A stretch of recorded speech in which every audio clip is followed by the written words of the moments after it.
Assalamualaikum warahmatullahi wabarakatuh. Berjumpa lagi dengan saya Nurul Khairiyah, CGP Angkatan 8 dari SMKS NU Al-Barokah Badan. Kali ini saya tidak sendiri, melainkan ditemani oleh Ibu Fatimatul Ilmiah, Guru Produktif Pemasaran SMKS NU Al-Barokah Badan. Assalamualaikum Bu Ilmi. Assalamualaikum Bu Nurul. Gimana kabarnya Bu? Alhamdulillah ini luar biasa baiknya Bu. Alhamdulillah ya Bu ya. Nah, hari ini saya akan mengadakan percakapan praobservasi ya Bu. Baik. Nah, sebelum nantinya saya akan mengamati jalannya proses pembelajaran yang akan Ibu lakukan, baik di dalam kelas atau nanti sebelum saya melakukan proses supervisi kelas. Oke, adapun tujuan diadakannya supervisi kelas adalah untuk mengetahui dan juga mengevaluasi jalannya proses pembelajaran yang akan Ibu lakukan. Ya. Dan kenapa kita hari ini melakukan percakapan praobservasi itu sebagai bentuk persiapan awal ya sebelum nanti Ibu melakukan kegiatan pembelajaran agar lebih siap dan lebih percaya diri sehingga memberikan pembelajaran yang terbaik bagi murid panjenengan. Begitu ya Bu ya. Oke. Nah, di sini ada beberapa pertanyaan Bu yang akan saya sampaikan kepada Ibu. Yang pertama berkaitan dengan tujuan ya, tujuan Ibu. Berarti kira-kira apa sih tujuan pembelajaran yang akan dicapai nanti? Ya, sebelumnya ini ada beberapa tujuan yang akan saya utarakan di sini. Yang pertama yaitu peserta didik ini dapat mendeskripsikan proses bisnis dan pemasaran secara menyeluruh pada berbagai jenis usaha Bu. Untuk yang kedua ini peserta didik dapat mendeskripsikan jenis-jenis pemasaran. Yang ketiga peserta didik dapat mendeskripsikan konsep pemasaran, dan yang terakhir ini peserta didik dapat mendeskripsikan lingkup yang berkaitan dengan pemasaran konvensional dan pemasaran digital. Gitu. Oke, berarti baik Bu ya. Jadi di sini saya dapat menyimpulkan bahwa tujuan pembelajaran Ibu yakni yang pertama adalah mendeskripsikan proses bisnis, terus jenis usaha, konsep pemasaran, dan yang terakhir lingkup yang berkaitan dengan pemasaran konvensional dan pemasaran digital. Ya, itu. Nah, sekarang bagaimana dengan area pengembangan yang ingin Ibu capai atau yang ingin diobservasi? Oke, baik. Untuk area pengembangannya ini mungkin saya menggunakan dua, yaitu di pengetahuan dan keterampilan. Nah, untuk yang pertama, pengetahuan yaitu peserta didik mampu menjelaskan proses bisnis dalam bidang pemasaran secara menyeluruh pada berbagai jenis usaha. Nah, untuk yang kedua ini keterampilan Bu. Jadi peserta didik ini dapat membuat ilustrasi tentang konsep pemasaran tersebut. Ya, baik. Jadi di sini area pengembangan yang hendak dicapai adalah dari aspek pengetahuan dan aspek keterampilan pada siswa ya Bu ya? Ya, benar Ibu. Oke, kalau gitu saya ingin mendengar Bu bagaimana rancangan pembelajaran yang akan Ibu lakukan di dalam kelas. Mungkin dari segi strategi pembelajarannya atau mode pembelajarannya atau dari metode pembelajarannya. Oke, baik. Untuk strategi pembelajarannya di sini saya menggunakan strategi pembelajaran berdiferensiasi Bu. Jadi sesuai dengan kesiapan belajar siswa yang diintegrasikan dengan sosial dan emosional siswa tersebut. Begitu. Oke, kemudian saya akan membagi kelompok sesuai dengan keaktifan dan keterampilan siswanya Bu. Di sini dan untuk modul pembelajarannya saya menggunakan project basic learning berbasis masalah dengan metode diskusi, tanya jawab, dan penugasan. BBL ya? Iya, benar. Dan untuk metodenya itu saya menggunakan metode diskusi Bu. Jadi metode diskusi, tanya jawab, dan juga ceramah. Jadi untuk pembelajaran di kelas Ibu menggunakan strategi pembelajaran berdiferensiasi yang diintegrasikan dengan pembelajaran sosial emosional yaitu menggunakan model pembelajaran PBL dengan metode diskusi, penugasan, dan tanya jawab. Oke, nah bagaimana dengan media pembelajaran yang akan Ibu gunakan di kelas? Oke, untuk medianya saya mungkin menggunakan slide PPT dan juga video yang berkaitan dengan konsep pemasaran dan LKPD tersebut. Kira-kira Bu, kapan Ibu akan melakukan pembelajaran tersebut? Di hari apa? Terus kelas berapa dan di jam berapa? Oke, saya besok hari Selasa ada jam 1 sampai 8 jam, ada di kelas 10 bisnis retail. Gitu, baik. Jadi di hari Selasa depan di kelas 10 pemasaran di jam ke-1 saya akan datang di kelas Ibu ya. Saya akan melakukan supervisi di kelas, saya akan melihat dan juga mencatat hal-hal apa saja yang terjadi di dalam kelasnya Ibu. Nanti setelah Ibu melakukan kegiatan observasi atau pembelajaran di dalam kelas, kita akan mengadakan percakapan pasca observasi Ibu, yang nanti akan didampingi langsung oleh pengajar praktik saya. Ya, baik Ibu. Oke. Sebelum kita akhiri, kira-kira apa yang Ibu dapatkan dari hasil percakapan kita hari ini? Mungkin saya mendapatkan gambaran media apa yang akan saya gunakan nantinya, Bu. Jadi akan saya pergunakan di pembelajaran berikutnya. Baik Bu, terima kasih atas waktunya dan sudah berbincang-bincang dengan saya dengan percakapan pra-observasi ini ya. Sampai ketemu di kegiatan observasi kelas di hari Selasa depan ya Bu ya. Ya, percakapan kita hari ini. Sampai bertemu di kegiatan observasi kelas dan juga percakapan pasca observasi. Iya, baik Ibu. Wassalamualaikum warahmatullahi wabarakatuh. Waalaikumsalam warahmatullahi wabarakatuh. Assalamualaikum warahmatullahi wabarakatuh. Waalaikumsalam warahmatullahi wabarakatuh. Bagaimana keadaan kalian hari ini? Alhamdulillah baik. Alhamdulillah baik semuanya ya. Bahagia semuanya ya. Sudah baliknya mana? Oke, sebelum kita memulai pembelajaran, kita baca doa dulu. Silakan dipimpin doanya. Jalan mulai.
saya Nurul Khairia, CGP Angkatan 8 dari SMK SNU Al-Barokah Babat.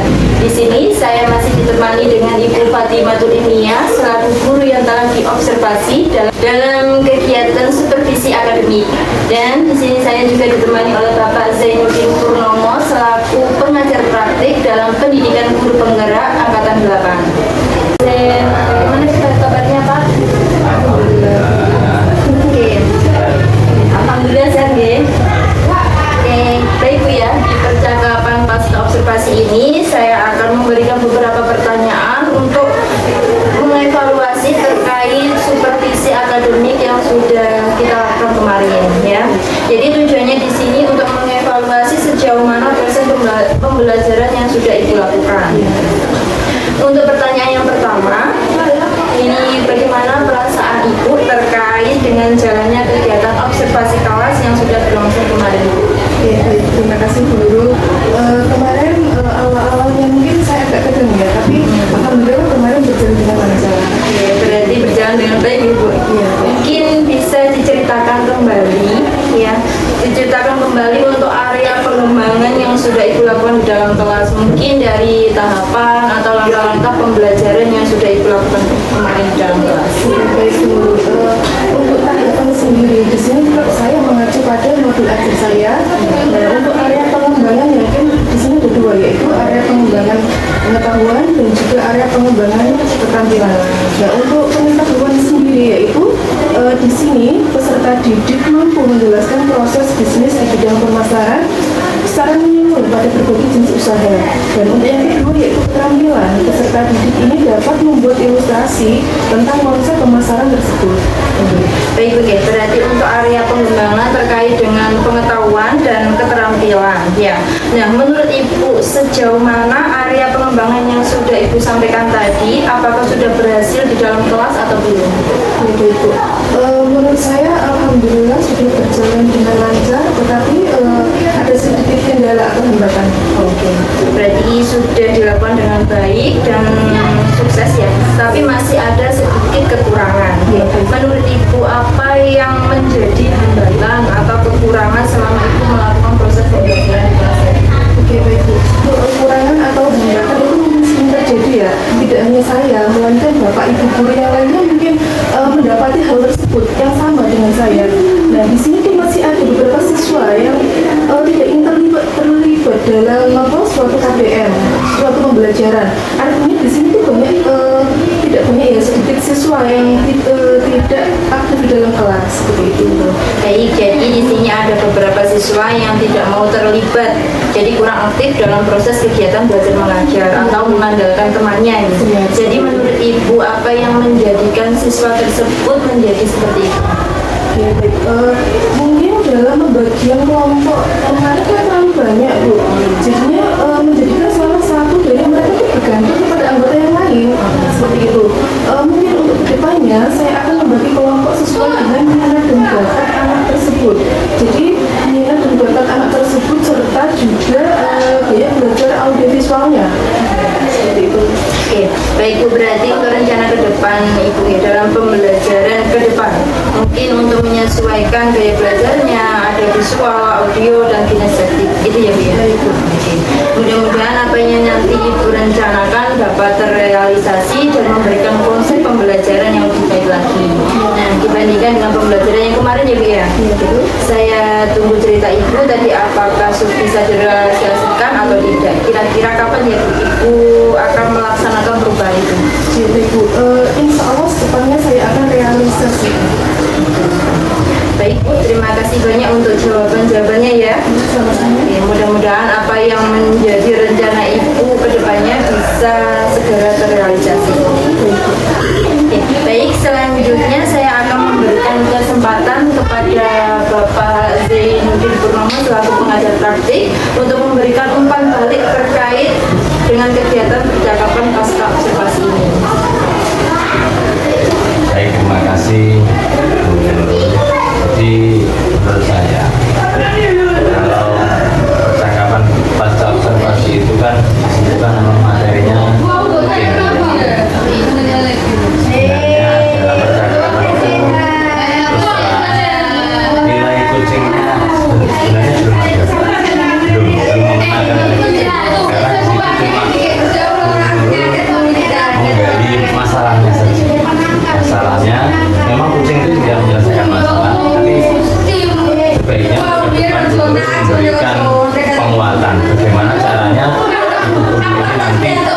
mengatasi masalahnya sendiri yang ada di dalam. Jadi seperti itu. Bu Nurul tidak memberikan tidak memberikan solusi, tetapi solusi itu datang dari panjenengan sendiri. Nanti Bu Nurul cuma membagikan semangatnya, bagaimana caranya ibu ini bisa mengatasi segala masalah tentang peserta didik yang ada di kelasnya masing-masing. Itu materi coaching itu sebenarnya seperti itu.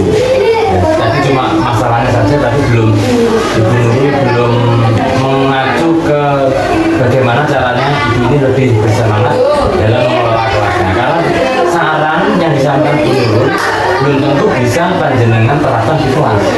Ya, karena mempunyai karakter yang berbeda. Jadi panjenengan tentu mempunyai strategi sendiri bagaimana cara mengatasi kelasnya. Kira-kira seperti itu sudah bagus. Yang jelas itu sudah ada namanya percakapan pasca observasi itu kan ibaratnya bisa juga sebuah evaluasi tentang pembelajaran itu juga evaluasi, refleksi dan evaluasi. Saya kira demikian yang bisa disampaikan, semoga ini lebih bermanfaat. Jadi terus digali lagi yang ada di dalam dari ibu guru. Kira-kira seperti itu. Terima kasih Pak Zen atas tanggapan serta umpan baliknya tentang percakapan pasca observasi kita pada pagi hari ini. Baik, akhirnya kegiatan proses supervisi akademik kita pada hari ini sudah selesai. Diawali dengan yang pertama kemarin kegiatan pra-observasi, observasi, dan diakhiri dengan kegiatan pasca observasi. Saya mengucapkan terima kasih kepada Bu Fatimatul Umniyah